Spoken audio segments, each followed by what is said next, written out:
You ask Tiger to solve. This deals with linear equations with one unknown. The final result is x equals 21. Let's solve it step by step. Simplify the expression.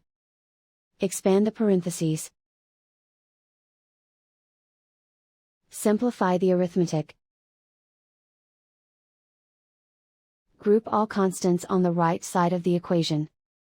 Subtract 10 from both sides. Simplify the arithmetic.